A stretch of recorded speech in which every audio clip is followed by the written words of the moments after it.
What's up, guys? My name is Rob Donaldson, and today we are back with episode number 17 of Rob's Best Bets for the date of December 14th, 2022. As always, you can find me on Twitter at RobDFB, and if you want more content like this in the future, definitely hit that like and subscribe button because it helps out a ton. And before we get into this video, let's recap yesterday's betting performance, and it wasn't really a good or bad day. That said, anytime we're staring at red, it definitely isn't ideal, especially with a couple of those games being really close to the line. Looking at UMass Lowell. That said, really fun Wednesday slate of games here, so let's get right into this video. For the first bet of the day, we are taking a look at a matchup between St. Mary's and New Mexico State, and I am all about the Aggies getting the 13.5 points in this one. Really do think they have a good basketball team, and yeah, they are going through, let's just say, legal issues right now. If you don't know the full story, highly recommend you look into it. Kind of crazy. That said, I do think that they can cover this number, potentially even win outright. Just going to take the 13.5 points here against St. Mary's, but the Gales just really aren't built to cover this number against a team like New Mexico State, so I have no problem for our first bet in the day laying 2 units on New Mexico State plus the 13.5 points. For our second bet of the day, we are taking a look at a matchup between Queens of North Carolina and East Tennessee State. And yes, this is a very off-the-radar type of game, but I love Queens University this year. They are making their Division I debut this season, and it's going extremely well. And I think we're going to see a lot of favorable lines with them through this first half of the season. And then as it kind of continues to go on, a lot of sports bettors are going to start to realize that this team is legit and they are a straight money maker. So for our second bet of the day, give me Queens University of North Carolina Royals on the money line for 3 units. For our third bet of the day, we are taking a look at a matchup between Radford and VCU. And this is just a game where I think VCU has been so underwhelming this season in spots where they should be dominating or putting up good numbers. And this is not one of those spots. Radford is a very good team. And yes, they have to go into that tough VCU environment. I get it. But VCU is not playing their best basketball right now. Radford has looked pretty good this season. I just think 10.5 points is far too many. So give me the Radford Highlanders here, getting the points for 3 units for our third play of the day. For our fourth pick of the day, we're taking a look at a matchup between Maryland and UCLA. And from a viewership perspective, probably going to be the game of the night.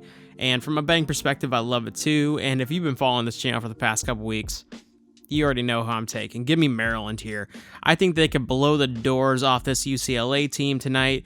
And I am all about Maryland in general and just the direction this program is headed. So give me the Terps laying the point for 4 units for our fourth play of the day. For our fifth play of the day, we are taking a look at a matchup between Lipscomb and Tennessee Tech.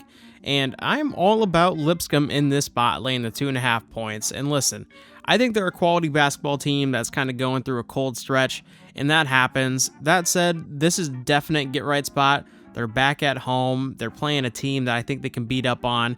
So give me the Lipscomb Bison here, laying the 2.5 points for 4 units for our fifth play of the day. For our sixth pick of the day, we are taking a look at a matchup between Arkansas Pine Bluff and Minnesota. And in no world should Minnesota be laying 18.5 points against anybody. And yes, Arkansas Pine Bluff is not a good basketball team, but Minnesota is potentially going to be missing Talon Cooper here in this game, who is definitely their best player.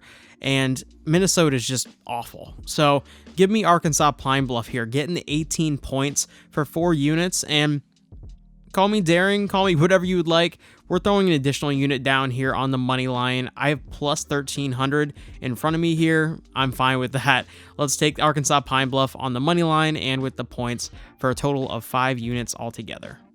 For our final play of the day, we are taking a look at a matchup between UC Riverside and Oregon. And this Oregon team right now is just really, really beat up.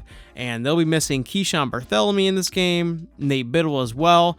And when you look back to last year, this was a 6-point game between these two where UC Riverside really could have won that game outright throughout the game. And I am all about UC Riverside here, getting the 14.5 points for 5 units. And again, we are going to throw an additional unit down here on the money line as well. I'm seeing plus 850. I think that's a perfect number. So for our final play of the day, we're taking UC Riverside with the points and on the money line for a total of 6 units. All that being said, I really want to thank you all for checking out today's video. And before you go, once again, as always, I do have an additional free play to give out. And all you have to do is go over to Twitter, drop a follow at RobDFB, and then simply message me asking for that extra free play, and I will send a message back with the pick. And again, this is going to be another pick that I'm pretty high on. This is a 4-unit play as well. So head on over to Twitter, drop a follow, message me, and you'll get that additional free pick. All that being said, I want to thank you all for checking out today's video, and let's get back on the winning side of things in this Wednesday slate. Really solid Wednesday, and I think it's going to make us some money. So with that, I will see you in the next video. Take it easy.